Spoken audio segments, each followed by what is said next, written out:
Okay, question from Les Beske. What would you ever consider raffling off your van similar to the Ruck Family channel? It's an interesting concept. Yes, indeed, we did look. We did look at that. Looked at, and when we saw, I didn't realise you could do that. Somebody else asked us if we were going to raffle the van. We thought it would be illegal. And I just did a YouTube search, and it was illegal unless you would. Well, the answer I got then was illegal unless you were doing it for charitable purposes. But obviously, they've found a company that covers the legal aspect. No, I don't think I would. I don't think I want the hassle, to be honest with you. No. Well, when we saw the video from the Ruck Family, we did look it up. We looked it up and looked at the terms and conditions. And read all the small print. If you look at the FAQ, then you can clearly see the type of issues that occur.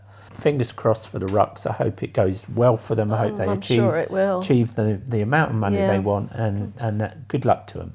I wouldn't want the hassle if, imagine somebody entered and won the van and they were down in the south of Spain or something, and then they'd turn around to you and say, are you delivering the van then?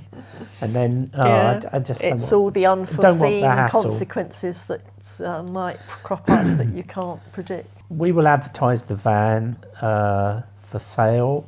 We will certainly tell you what it's on for and where you can see the details, etc. And if nobody wants to pay the money we want for it, then we'll part exchange it, won't we? Yeah.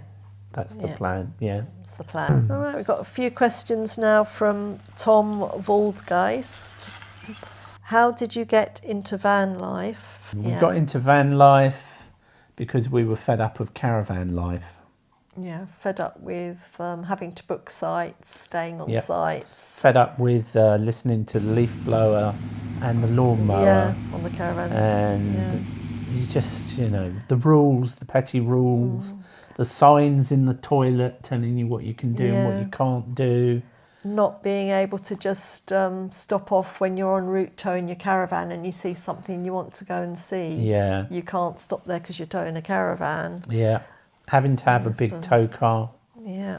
The expense that goes with that, maintaining it, putting the tyres on it and everything. Yeah. Problems with the van. Bailey's, we had a Bailey caravans, and they had the axle problem. Axles were dropping on them, which was a pain in the bum. So, and then the final straw, you trying to book sites in Germany, wasn't it? Yes. For the Rhine tour. And thinking it would be much easier to do this trip in a camper van. So we cancelled that trip, and we haven't looked back. No. The biggest regret I've got is I didn't buy a camper van when I bought a caravan 30 years ago. Okay, next question. Next is from Joel from Bethlehem. It seems that you folks look for height-restricted parking areas that are mostly out in the open. Why is that? Well, we don't actually look specifically for height-restricted parking areas. It's just that that's what they happen to be. Yeah. So we just like to find spaces that are out of the towns, generally like... They generally tend to be in the UK places that people would go to walk their dogs. So you get a lot of dog walkers turning up because if they're out in the countryside, then they'll be near some woods or a parkland area. We're not going there because of that. No. That's just what they happen to be. When you're looking for somewhere out of town to park up, that's what they tend to be. We don't care where we park for the night. Doesn't have to have a nice view or be a nice place. All that we require is somewhere safe, flat, easy to access. That's all that matters to us because if it's not particularly salubrious, we'll just get up in the morning and move somewhere that is. Yeah. We like to visit the scenic places during the day when normal people are there. Yeah. Because what you'll find is if it's a beauty spot, at night it will change beyond all recognition and become some weird place where boy racers will turn up and throb away all night with their music, or you'll have doggers flicking lights on and off. Yeah, we don't want so that. You don't want any of that. No. So I don't care where we sleep as long as it's safe. And actually tucking yourself away in a town is probably one of the easiest best thing to do. Yeah.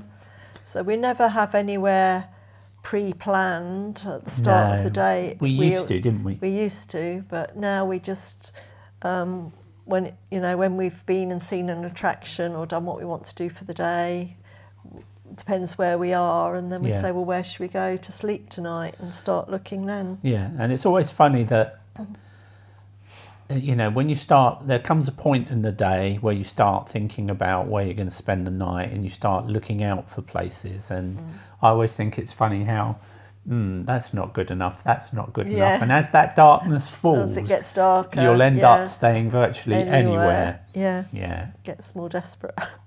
Yeah, it does, doesn't it? Yeah, but we always find somewhere. We've never failed, no. Next question's from the other Windsors. Which is your preferred season to tour, and do you both cope equally with either hot or cold, especially at night while sleeping in such close contact? Well, I much prefer the hot to the cold, and I can cope with quite a lot of heat, whereas you can't really cope with too much heat. I don't like the heat. You don't like the heat, do you? No. I cope with it if I have to cope with it, and you've got no choice, but it's unpleasant, so I'm far more happy when it's cold. Yeah. But then again, I was born up north, you see. You were born down in Softy South. Softy South, that's right. And much prefer going, like if we, in the past, we'd be going on holidays, we always tend to go to hot places, don't we? Yeah.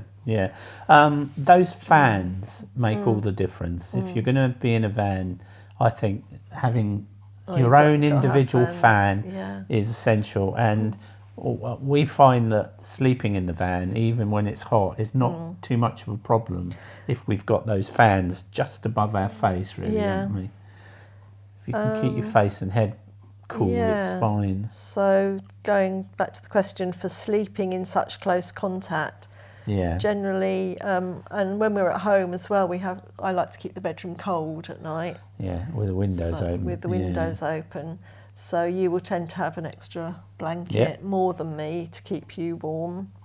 And we've got electric blankets at home as well. Yeah. So you'll have your electric side on your side of the bed, and I won't have it on my side of the bed. But the point they're making is close contact in the van. You can't help but touch, can you, and be touching. So if you're having a hot one... So do you find like you get too hot then? Blimey, when you're having a hot one, it's like suddenly someone's...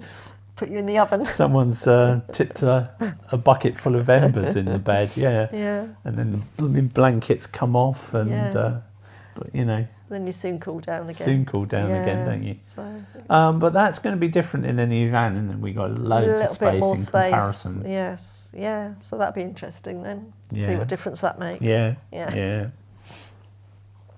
Has its benefits though, of course, because if you're somewhere blooming cold, then it's there's nice all to the benefits warm. of cuddling up as well. Saves using the gas to heat. Yeah. What was your favourite trip or experience so far? In the camper van. Well, I loved the Isle of Man. Yes, got very fond memories of the Isle of Man trip. Because that's somewhere we've been wanting to go for quite a long time. Absolutely. And wanted to go with a caravan as well. But weren't sure. Loved the Isle of Man. Yeah. We loved Ireland, didn't we? And Ireland, The only thing we didn't like about Ireland was no rubbish bins. No rubbish bins. They still haven't solved that problem. Every time we watch a YouTube channel, these campers still haven't got anywhere to put any rubbish. No. And I liked Anglesey. Being told to take all our rubbish home in Ireland by that traffic warden.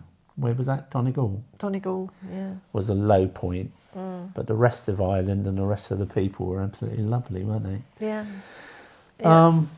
So I don't think we've got an out-and-out favourite. No. Norway, we enjoy wherever we want. Everywhere. Everywhere we go, we have a good time. The only time we had a really bad time was that trip we called the trip that beat us, wasn't it? Yes, but that was only because of the weather. Only the weather. It was just awful. Relentless rain and wind and cold. But even some of that was fun, wasn't it? And then I hurt my shoulder as well, really. Yeah. Because probably even if that hadn't happened, it probably wouldn't have been so bad. No, I'm sure it wouldn't. Yeah. Well, I do hope you enjoyed listening to the answers to your questions. If you have any more for us, then please pop them in the comments below and we'll do our best to answer them. We've learnt an awful lot from being with this van for the last 3.5 years, and we've shared a lot of tips with you. So if you want to see more, make sure you hit that subscribe button, give us a like and share us with anybody you think might benefit from our videos. Thanks for watching.